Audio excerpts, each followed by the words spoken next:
Hi folks, welcome to your latest mwis planning outlook in association with Ellis Brigham. It's a weather situation where not much is changing over the next week or so, with low pressure staying nearby. We've got some rather cool and unstable conditions in the atmosphere, and that's all the recipe for some further downpours, those with hail and thunder torrential in places, but will remain hit and miss from place to place and day to day. Overall, temperatures struggling a little bit, and if anything, chillier still as we head into the middle of the week, keeping some of the higher mountains near or below freezing point. I'll just start off with this chart, which pretty much sets the scene for the week ahead, really. This is a pressure anomaly averaged out over 7 days, giving you where there's higher and lower than average pressures, and right across our part of the world, in a belt across from the Atlantic into Europe, is a zone of low pressure. And essentially it's a slow moving area, but is being fed into by some further little lows that develop over the Atlantic and just run into the pattern to reinforce what we've got. And we're stuck with that more or less during the week ahead. The jet stream is running to the south of us, which is pushing into central parts of Europe. High pressure is well away towards Spain, and there's also a zone of high pressure away around Scandinavia and Greenland. We're just stuck in a bit of a rut under a rather unsettled weather pattern. Now, we've not got too many weather fronts that are coming through in this situation. It's the general state of the atmosphere that's producing the weather that we're seeing, and that state is a rather unstable one. It's all caused by the general coolness of the atmosphere across our part of the world at this time, and the coolness of the air that's higher up, and it's that leads to the general instability. This chart is one of those vertical profiles. This then just picked out for Saturday afternoon. It could be many afternoons in the next few days, it must be said. And in simple terms, what we're looking at here is temperature and dew point, the moisture content with height with the atmosphere, and where we're seeing the pink dashed line go right up this chart, that tells us that the drop-off of temperature with height is greater than would be in a theoretical state, let's say, and that is what we refer to as instability within the atmosphere. So a marked drop of temperature with height, because the air higher up is cool, is what fuels these big growing cumulonimbus clouds and creates some hail and thunder. And it's quite a volatile situation at the moment. That instability is pretty deep, so some of these big thunderstorms with large hail that have been around in the past week may well happen again in some places in the next few days. It's a bit different to what you'd get in the height of summer, where it's the heat and the humidity that comes in from the south that really fuels the thunderstorms. This is all about the coolness of the air higher up.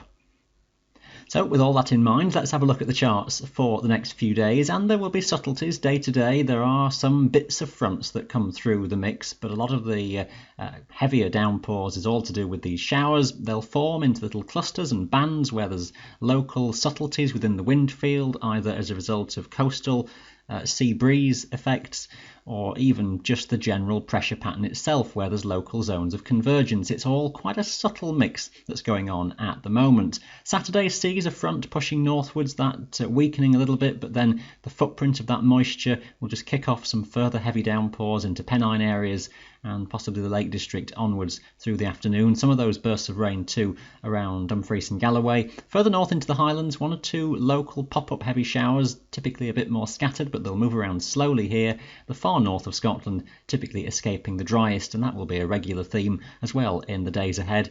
Some of the biggest downpours probably focused on Wales as we go through the day. Those will run into the Midlands as well. Now, temperatures will drop rather chilly overnight into Sunday, where skies are clear, especially across the Highlands. A touch of frost in some of the glens and close to freezing point on some higher slopes as well first thing in the morning. Temperatures will then lift through the daytime.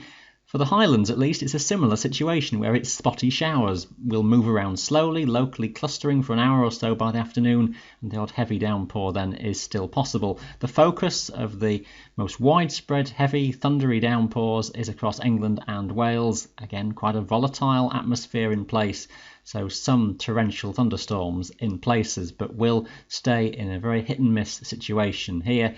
Winds remain very light, so if you do catch one of these storms, it'll be around for a while. Just a few subtle changes as we go onwards into Monday. Everything is really just circulating around on itself. In terms of the air mass at the moment, it's almost just become a steady state situation where it's the same air that we've got just going round in circles. I say steady state because it's still a volatile situation where things are unstable to produce showers and thunderstorms. The difference by Monday is we just start to get a bit of a push from a westerly wind, which will tend to drive showers further eastwards as we go through the day. So eastern Scotland, the focus for some of those spottier showers, the greater risk of some more organised downpours transferring eastwards across the Pennines and out into eastern counties of England as the afternoon and evening goes on. Some sunnier skies trying to come inland then from the Irish Sea. It stays a pretty unsettled trend towards the middle of the week. Still little areas of low pressure around. There'll be local complications which will only show themselves nearer to the time, but expect some further showers. Again, with something of a westerly flow, particularly England and Wales, those showers will transfer west to east through the day. Typically still light winds across Scotland, so showers will move around slowly. Again, some hail, and with the highest summits near to freezing point, some snow on those highest slopes. Now, if anything, by the middle of the week, things become chillier and the freezing level tends to lower from the north across Scotland as the airflow just turns more northerly by this stage. Again, a bit of a tangle of a front maybe just around. Mostly it's a story of showers, something a bit more organised in places, with temperatures staying near or below freezing point across many of the Scottish Munros, particularly in northern regions. Further south, a little bit milder, but still temperatures about average, you'd say at best, for the middle of May. So we're just being fed by that cooler northerly type of airflow, I think, by the middle of the week and taking us beyond midweek with some further showers around, some hail, some snow flurries across the higher mountains, almost anywhere as those temperatures are just a little bit lower, and maybe even the odd snow flurry coming down to a few lower slopes in northern Scotland temporarily. Now, low pressure is still around for a while later in the week, but higher pressure out over the Atlantic is starting to have a go, and that trying to build in eventually. It might take until next weekend, if not even beyond, to really get its act together. I think we're still just being fed by a rather cool north-northwesterly type of airflow as we head into next weekend, and then the high to the west just trying to push further inwards. It gives us an improving trend, one that stays on the cool side for a few days further, temperatures rising with time, with the air having originally come down from the north, some very clear conditions again away from the showers, which should become fewer with time, and indications into the final week of May just suggest that higher pressure may be nearer to us more often, so maybe just a bit more settled as we go further ahead.